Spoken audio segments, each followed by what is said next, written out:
welcome to Bharata First. You're watching Big Picture with me, Frank Pereira. Since you're here, please like the video, subscribe, hit the bell icon, and share the video as well so that more people get to know about Bharata First. Do subscribe to our newsletter to get some incisive content. The Bharata First team runs several quizzes. You can participate in them and improve your knowledge. If you like our content, please contribute to keep it alive. A small contribution that you make will be a giant leap for us to keep bringing you this content. Let me also take this opportunity to inform you about Bharata First Knowledge Center. It's an initiative that will help each one of you in your competitive exams and transform the way you learn. Go to kc.bharatafirst.com for more details and register today. Experience a whole new way of gaining knowledge. Hundreds are already reaping the benefits of the Knowledge Center. Don't be left behind. Don't miss out. Register right now, as there's so much more that we have to offer. All this information along with some must-see recommendations are in the description of the video. Please go through it. Well, now on to our discussion. China and Pakistan are in a hurry to exploit already vulnerable economy of Afghanistan after the Taliban took over the war-ravaged nation. Afghanistan is facing massive financial challenges because the Taliban are not experienced in handling complicated economic issues.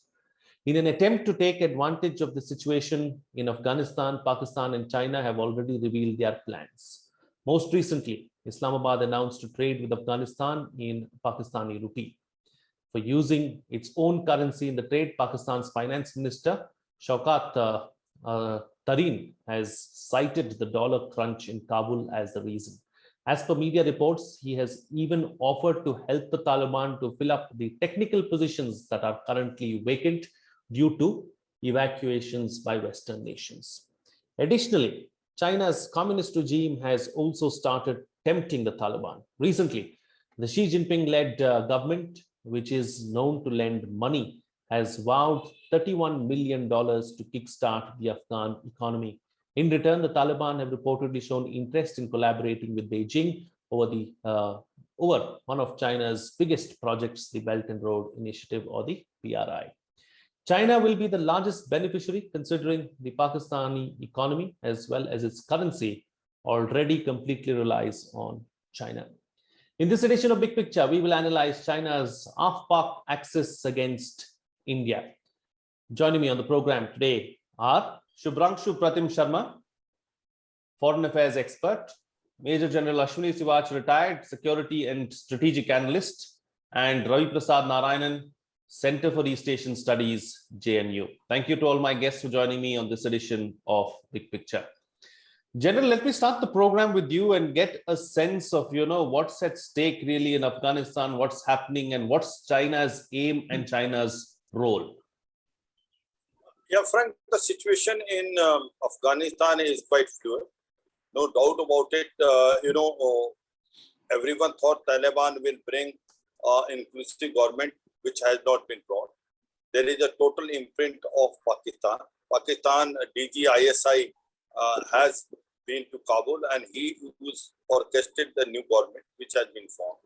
And this government has for almost 60% terrorists which are proscribed by United Nations or US, and they have a prize money of $5 to $15 million. It does not represent all the ethnic minority. Out of 33, only 2 are Tajik and 1 Uzbek. No one is from Hazara, and also no representation from women. So the point today is it looks like that the government is not inclusive. To start with, only if the government is not inclusive, the chances of this government getting accepted by the world fora is very less. So you will find it that this government may not get nod from many countries of the world. It will not be accepted. And if it is not accepted, then the financial institution like World Bank, IMF, also Asian Development Bank and European Development Bank will not able to give them loan. And this, without loan, they can't even function for a day. They need $6 to $8 billion per year to run the government. They are in a precarious situation. Poverty line is gone beyond 80%. So in this case, it looks like that a confusion can be created in Afghanistan. This is going toward instability, a civil war type of situation possibly may happen in time to come. Frank. Right, General. Thank you.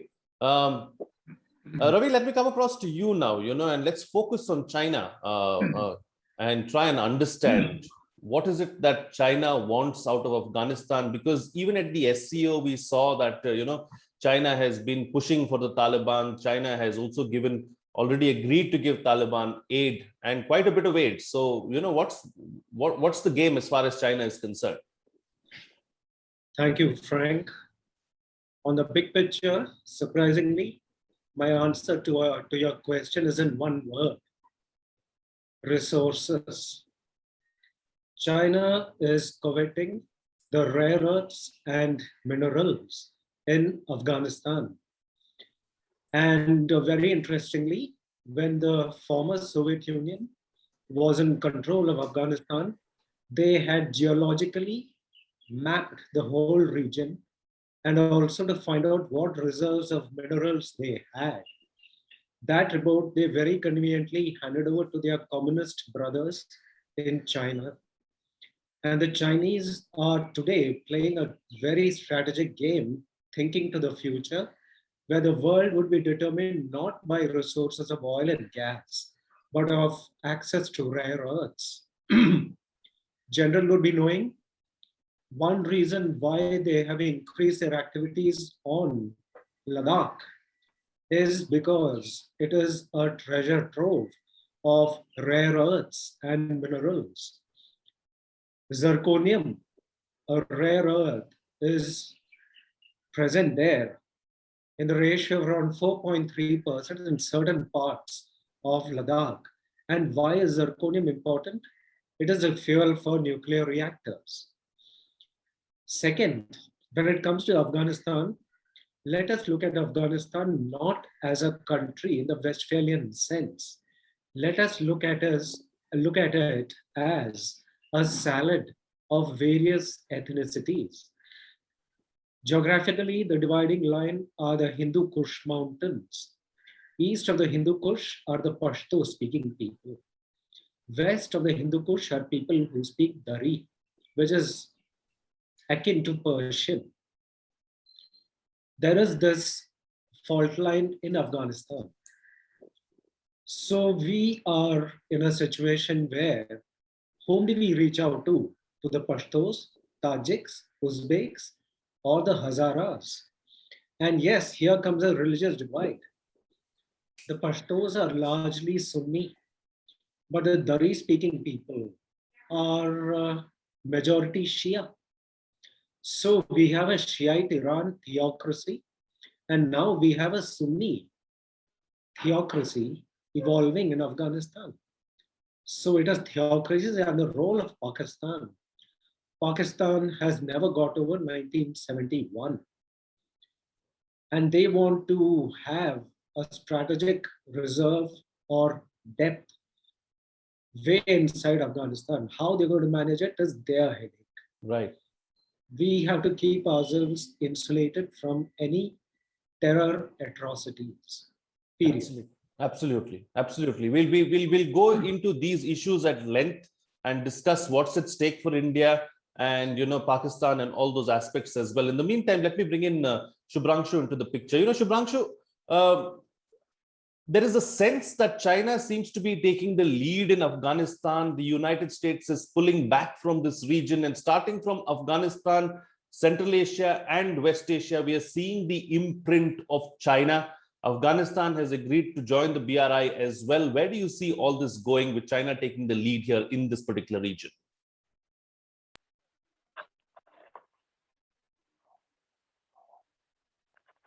I think there are few specific reasons why China is taking the lead. Sir has already mentioned about the mineral extraction. I would also like to add China trying to replace US in the trade game and its desire to be the main player, although it would not put its boots on the ground, but still wants to play the preeminent role.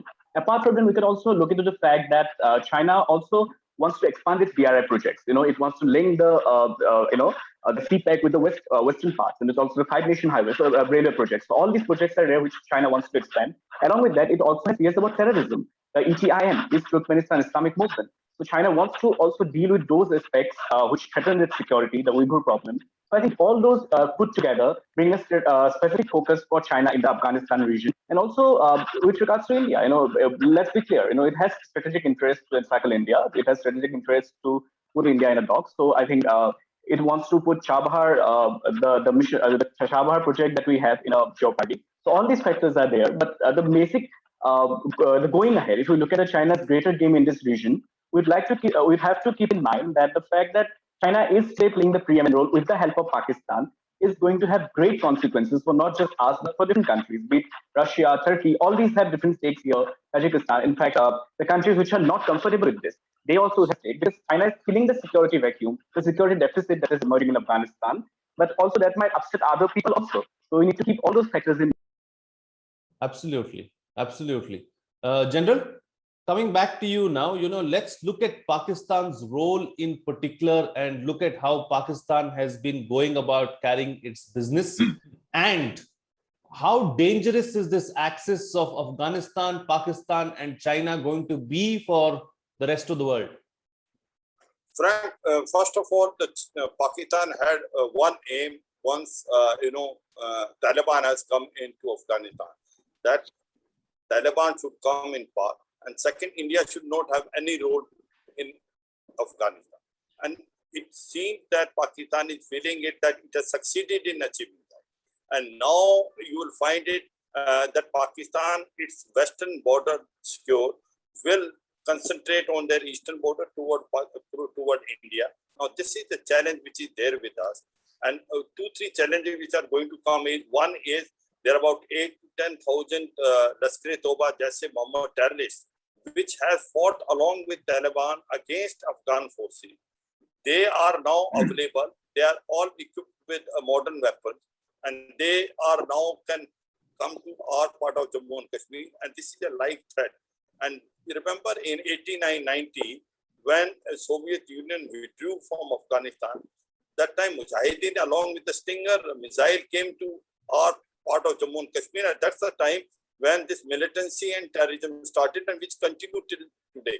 So first challenge is that we have to be very alert to these terrorists coming toward our side. The second challenge which is there is that Islamic State Khorasan has also become emboldened now. In fact, all the terrorist groups all around the world, especially in South Asia, have been energized, feeling it.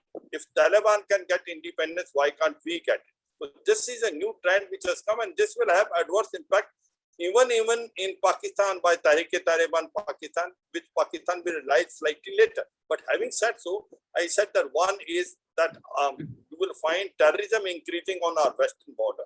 We have to be very, very careful. Our internal situation, we have to be now also very alert. Remember that 6 modules have been very recently, captured or arrested by the Delhi police. So the internal situation, Islamic State Khorasan and other militant groups trying to create a communal disturbance will rise now. And third thing which will be happening is Pakistan is, there are 60 to 80 billion dollar weapons have been left by Americans. And unfortunately, they never thought that this will now fall down in Taliban hand.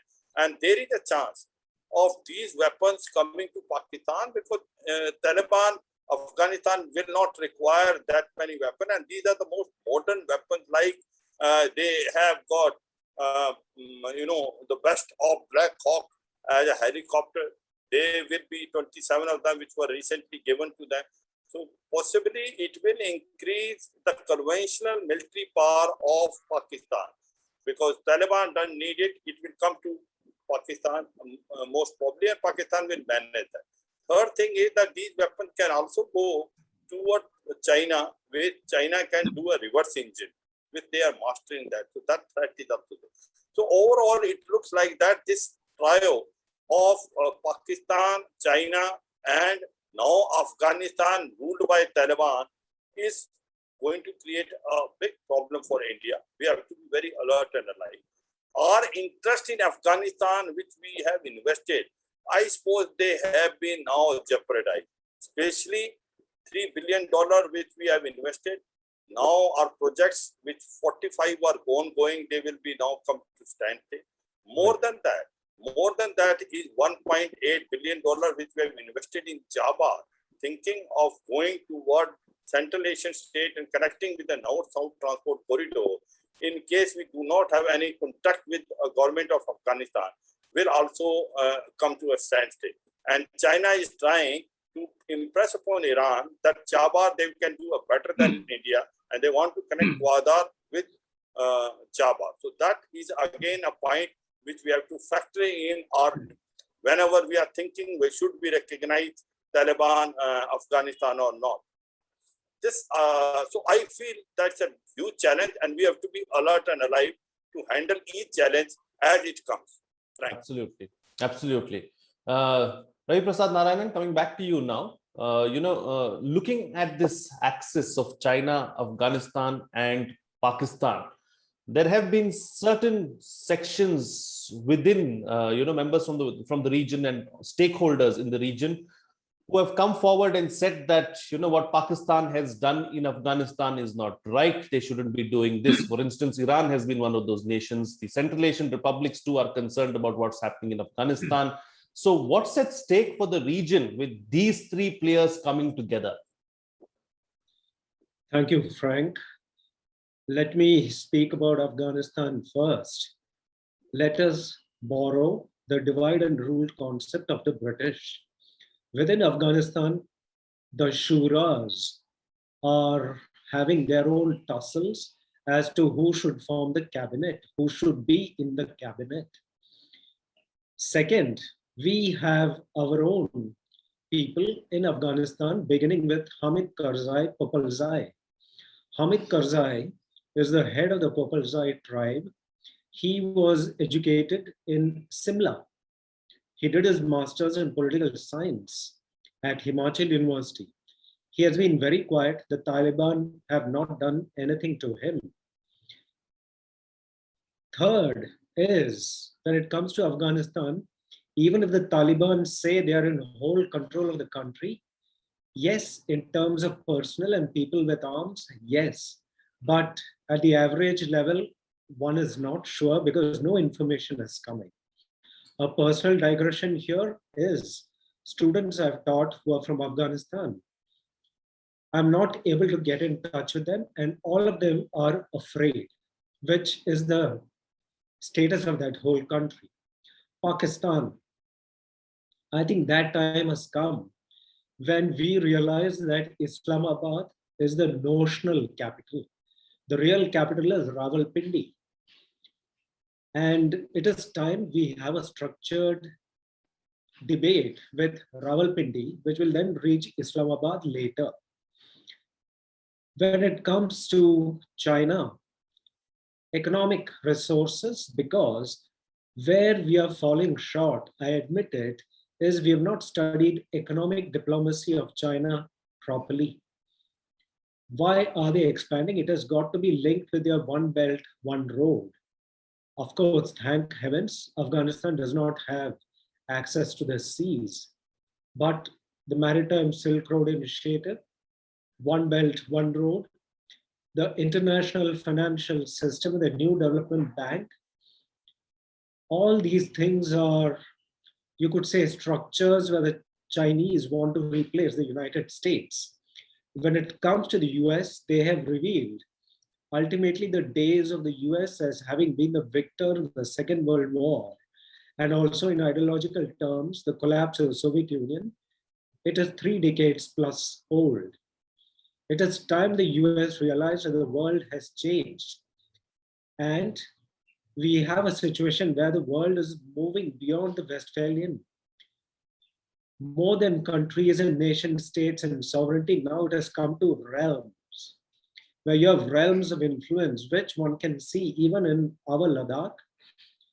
When Frank, if you go to, or rather when you go to the upper parts of Ladakh, you will find various small tea shops where you have pictures of Ayatollah Ruhollah Khomeini and Syed Ali Khamenei. On asking, what is this? They'll say, we are Shia people. We have nothing to do with people in the valley. Our historical continuity is with people in the mountain stretches, in the Hindu Kush, and it goes straight up to Iran. So these are aspects where, as a scholar, I try to collate what is happening. Right. Thank you. Absolutely. Shubhranshu, coming back to you now, let's understand the role of Pakistan as China's proxy, especially in Afghanistan.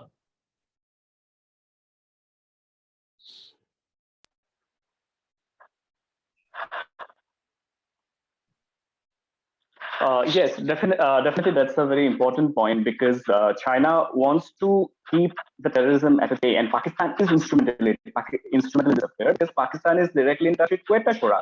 Pakistan is the direct controller of major factions of Taliban. Although, having said that, it is also important to understand that rather than strategic and terrorism and other issues, it is also, we need to understand that there are elements within Taliban who are not supportive of the Chinese interest. We have seen the attacks on Chinese contractors there. Pakistan is not able to protect everyone that is working in China. I mean, in Pakistan, Chinese nationals in Pakistan. In fact, Pakistan is the most dangerous place, in fact, for Chinese contractors today. There are Baloch and Sindhi separatist groups in Pakistan who are targeting Chinese contractors. Even there are leaders like Abu Zar al-Barmi, member of PTP, who are speaking against China. So it is not just a black and white picture that we need to look into it between China and Pakistan.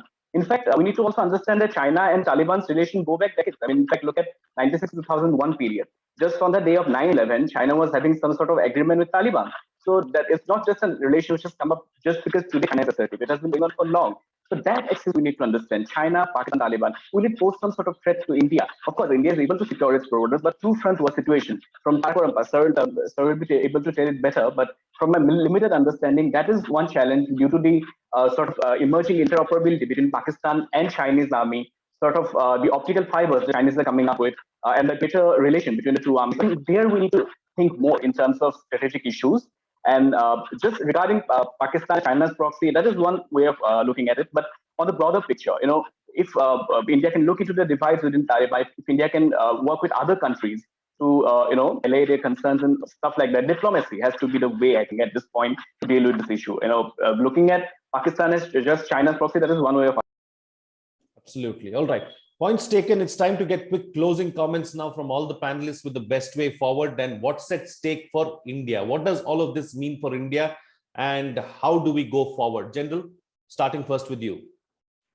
Frank, as far as India is concerned, our biggest worry is that terrorism will increase, especially from our western side. We will find that Pakistan will become emboldened. It will try to violate the ceasefire, agreement which has been done. It will try to send more terrorists, and Pakistan, along with Afghanistan, will become a hub center of international terrorists.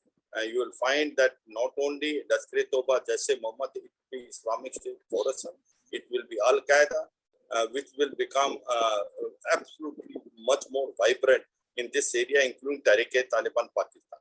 So one is that we have to be very careful on our line of control. Our counter-infiltration grid is very stable and robust. We'll take care of that, but we have to be alert. Second thing is the internal situation has to be taken care of. Islamic State Khorasan will become very active. We have a sleeper cell in Kerala, which will be now get energized, and we have to be now ensure that these are nabbed before they can create any damage to the country. So the second thing is that we have to be very careful. Third thing, what we have to do is we have to also understand a pressure point will be there in Ladakh now, because China, having got what they wanted along with Pakistan in Afghanistan, will put tremendous pressure on Ladakh and will not resolve the outstanding issue of Depsang and or hot spring. If they do also a hot spring, not of Depsang. So we have to be careful. We have to ensure that along with the other members of Quad, put a counter pressure on China and also expose Pakistan internationally that is a hub center of terrorism. And it should be declared as a terrorist state, and it should be placed in a blacklist by the Financial Action Task Force. Frank. Absolutely. Ravi? Yes, I look at it like this. First, when the world could define through the United Nations what is human rights and have most countries agree and sign on the dotted line to respect human rights, etc., Why has the UN not taken the lead in defining terrorism and how to counter it? This shows the weakness, or rather ineptitude, of people who are on the P5. Second, this is an opportunity for India to deepen its relations with Iran. Simultaneously, we should convince the United States, to our limited best, that the time for sanctions on Iran have to be removed, because it makes no sense for us to import oil from faraway countries when Iran is nearby. We have lost Chabahar. What else is there to lose? So we have to play our diplomatic, you could say, I don't want to say games, our initiatives at two levels: United Nations, defining terrorism, and deepening relations with Iran. When it comes to Pakistan, they will always remain a problem, and we have to deal with them accordingly, depending on the situation, because one can expect outages, terror outages happening in our country. We have to be prepared at any time. Thank you. Absolutely. And Shubhranshu, close the show for us with your quick concluding remarks.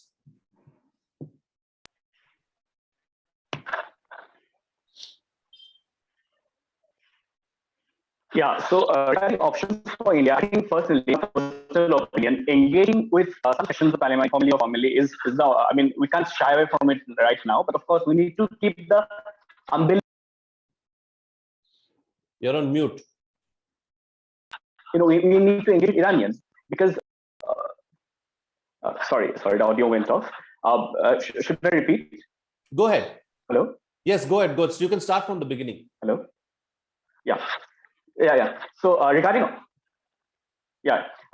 options for India, I personally believe that we have to engage with the Taliban with some form or the other, but despite keeping in mind the umbilical cord that is shared between Pakistan and Taliban, we need to engage with the Tajiks, we need to engage with the Russians, we need to engage with the Iranians, we need to engage with the Quad, because look at AU-KUS that is coming up, because AU-KUS is the first ring against China, second is the security alliance between US, South Korea, US, Japan, and third is the Quad. So we need to keep that in mind while engaging in this China, Pakistan, Afghanistan axis in future. We have to be more proactive in shaping our external environment. I mean, as Professor Rajagopalan argues, that India has been very shy in shaping its external environment in one way or the other. So we need to be more proactive towards that. And apart from the other countries also, such as Saudi Arabia, UAE, they might have concerns with Qatar or Turkey having more play in Afghanistan. So we need to engage with those partners of us who are trying to moderate Islam in their own ways against the radical version. So we need to exploit that division between radical Islam and moderate Islam for forming our policy. And for that, we need to engage with Saudi and UAE in this Afghanistan project. And also, why can't we use the Deobandi groups? I mean, in fact, it's too late now, but they are the main source. I mean, Taliban always says that they are Deobans after all, although there's no direct link. But why can't we use it for diplomacy? So I think those are the ways we need to think of, rather than international effort. Of course, that is there. We need to engage with the US and other countries, but internally also we can do a lot. And of course, we need to keep the terrorism factor in mind, internally and externally, because there have been many factions in India which have been inspired by in Taliban in one way or the other. So we need to keep that in mind, internal security factor and external security factor, while engaging with this process in future. And India needs to be more proactive. India needs to diplomatically engage and keep its own. Right. Points taken. All right, gentlemen, we'll have to leave to that. Thank you so much for joining me on the program and putting things into perspective for us. Well, what's coming out of this discussion is that there is no inclusive government in Afghanistan, and Pakistan has its imprint all over it. It's important to note that there is no Westphalian borders really as far as Afghanistan is concerned, but it is more like a tossed up salad. It's the coming together of various ethnic groups that we need to look at. Now, if there is no representation, what will happen is that there is bound to be chaos. With Pakistan playing a significant role in Afghanistan, this region is bound to become a terror hub. With its western border secured, Islamabad is going to focus on its eastern border. History has shown us that we have to be extremely cautious. China's sole aim is to exploit the resources in the region and have a major strategic say. The newly forming Axis wants to keep India at bay and alienate New Delhi. The going, however, is going to be tough for China and Pakistan in Afghanistan. Now, before I go, once again, let me remind you to like the video, subscribe, hit the bell icon, and share the video as well so that more people get to know about Bharata First. Do subscribe to our newsletter to get some incisive content. The Bharata First team runs several quizzes. You can participate in them and improve your knowledge.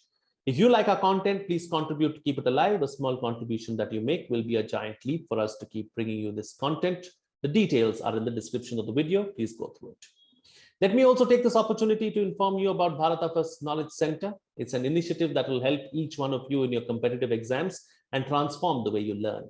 Go to kc.bharatafirst.com for more details and register now. Experience a whole new way of gaining knowledge. Hundreds are already reaping the benefits of the Knowledge Center. Don't be left behind. Don't miss out. All this information, along with some must-see recommendations, are in the description of this video. Please go through it. That's it from me. See you again next time.